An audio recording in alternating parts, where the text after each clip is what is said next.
Guminiun molado duai, ui geoki puak-puak dusai gio jinda. Ajik donala ulong hanya.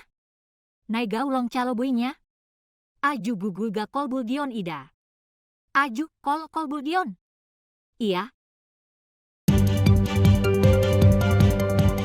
설 명절을 앞둔 시점에 올 차례상 비용이 역대 최고라고 보도되고 있으니 민생이 각박함은 말할 필요가 없을 정도입니다. 근데 이 와중에 시중 민심이 지켜본 최고의 밉상 및 꼴불견은 단연 여의도 정치꾼들 행태 아닐까요? 여당과 야당 간의 월서울 총선용 선거법 협상이 잘 안 되되오니 결국 제1당 대표 가준연동형 비례대표제 채택을 결정했으니 또 무슨 말썽 개관 정치인가라는 세간의 탄식이 주룩주룩 쏟아지고 있습니다.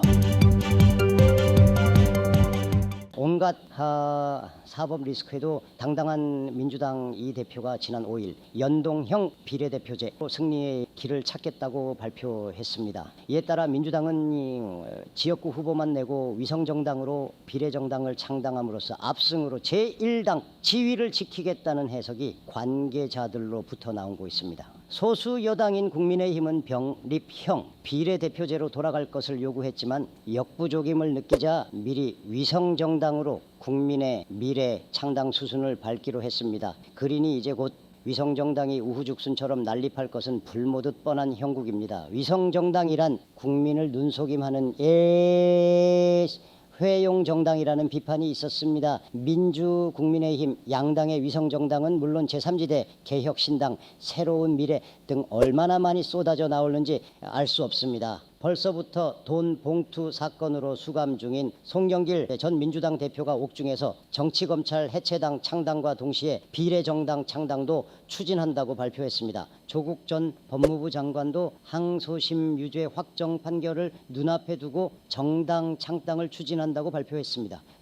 정의당을 비롯한 소수당들은 민주당을 압박, 총선 야권연대를 추진합니다. 민주당 내부서도 야권연대를 통해 비례대표 앞 순번은 소수당에 주고 민주당 후보는 뒷순번에 배치하겠다라는 방침으로 내비쳐지고 있습니다. 참으로 요상한 선거가 펼쳐질 모양이라는 구모이너라는 세간의 지적이 일고 있습니다. 지난 21대 총선 시 비례정당이 무려 35개로 난립되어 투표용지 길이가 무려 48편시 1cm를 기록했습니다. 이번 총선도 또 이 꼴로 진행될 모양입니다. 거대 야당 민주당의 이 대표가 온갖 저울질 끝에 선택한 방식이 바로 이것이라는 결론이 나온 셈입니다. 솔직히 준연동형 비례대표가 어떻게 추진되어 비례의석을 배분할지는 신문에 나온 내용을 읽어봐도 잘 모르겠습니다. 지난 2020년 총선 때 소수당 대표가 국민은 몰라도 된다고 했던 제도입니다. 이 말은 주권자인 국민은 그냥 투표만 하고 결과를 받아들이라는 뜻이니 주권자인 국민을 우롱하는 데 죄가 아니고 무엇이겠습니까? 그렇지만 국회를 과반수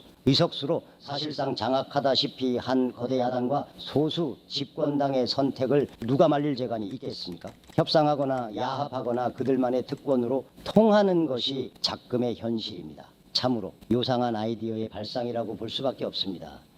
지난 21대 총선을 거쳐 의회에 진출한 윤미향, 김의겸, 최강욱 등의 의원들이 모두 위성정당 출신입니다. 총선 뒤 다시 민주당으로 복귀하여 온갖 비상식적 행동을 내보인 의원들이기도 합니다. 이 같은 경험상 이번 22대 총선도 필히 비례정당을 통해 유사한 의원들이 속출할 것 아니겠습니까? 지금 여야의 공천 난리가 국민의 눈앞에서 진행되고 있습니다. 부끄러운 모습, 웃기는 장면이 많지만 어쩔 도리 없이 지켜보는 입장입니다. 여당인 국민의힘은 제1당 지위를 탈환해야 반쪽짜리 정권이 완전한 정권 교체를 이룩한다고 믿는 듯합니다. 용산 대통령실에 김건희 여사 명품백 리스크 압박을 받으면서 한동훈 비대위원장의 바람몰이로 기어이 제1당 탈환으로 매진한다는 기세입니다. 국민의힘은 깨끗한 공천, 이기는 공천을 목표로 당내 중진들을 험지로 내모는 결단입니다.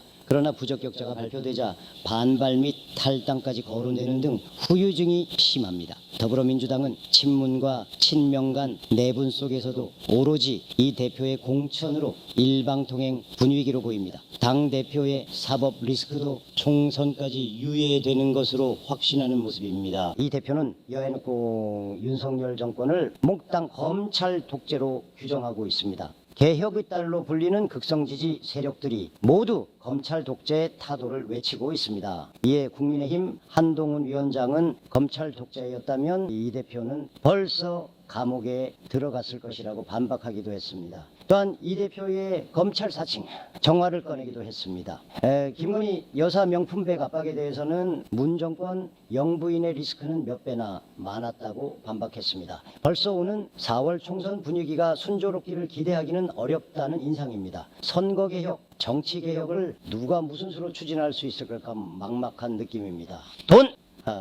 안 쓰는 정치를 명분으로 국민 세금을 너무 후하게 지원한 결과 때문 아닐까도 싶습니다. 정당 보조금, 선거 지원금 너무 많이 주고 국회의원, 세비 보좌관 9명의 고액 연봉 등도 너무 많았다고 볼 수 있습니다. 여기에다 그들이 누리는 각종 특권 및 특혜는 또 얼마나 많습니까? 이렇게 짚어가니 온갖 위장, 반칙, 무슨 수를 동원해도 총선에 이기겠다고 싸우는 입장만 눈에 보이는 모양입니다. 다가오는 총선에 누구에게 귀중한 표를 줄까 걱정이 앞섭니다. 솔직히 기존 양당 외에 위성정당 등 찍을 만한 후보가 얼마나 있을까 하는 것도 의문입니다. 올 사나운 위성정당의 비례의원 진출을 막을 방안이 있겠습니까? 분명 또 유권자들이 눈속임 당할 수밖에 없는 운명 아닐까 싶습니다. 정치꾼들이 누리는 특권, 특혜 폐지, 고액세비, 반납 등을 약속하는 정당은 고영주 씨의 자유민주당,